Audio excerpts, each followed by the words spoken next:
Hello everyone, আজকে দিনটা হচ্ছে শুক্রবার দিন। আরেকটি মিনি ব্লগ শেয়ার করা যাক। আর এখনের সময় হচ্ছে 7টা।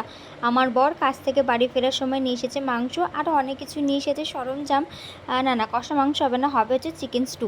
আগের দিনকে চেক আপ করতে গেছিলাম, মানে রিপোর্ট করতে গেছিলাম, তো সেখানে ডাক্তার বলেছে যে আমাকে এরকম চিকেন স্টু করে খেতে হবে। তার জন্য আমার বর যা যা লাগবে দেখো সমস্ত কিছু নিয়ে এসেছে।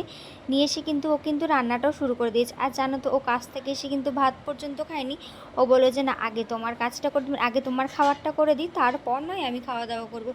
আর তোমরা দেখো, গাজর থেকে শুরু করে যা যা লাগে, বিনস আলু সমস্ত কিছু কেটে নিয়েছে সুন্দর মতন করে। কিন্তু পেঁয়াজ আদা রসুনটা ভেজে এবার দিয়ে দিচ্ছে গাজরটা। আর মাংসটাও কিন্তু দেওয়া রয়েছে ওর মধ্যে, মাংসটাও ভেজে নিয়েছে। চলো স্যুপটা রেডি হয়ে যাক, তারপর দেখাচ্ছি। আর দেখো স্যুপটা রেডি হয়ে গেছে, খেতে এত সুন্দর হয়েছে, আমার তো ভীষণ ভালো লেগেছিলো খেতে। আর হচ্ছে গিয়ে আমি তো ফার্স্টে ভাবছিলাম খেতে পারবো কি পারবো না, কিন্তু খেতে কিন্তু ভীষণ সুন্দর হয়েছে।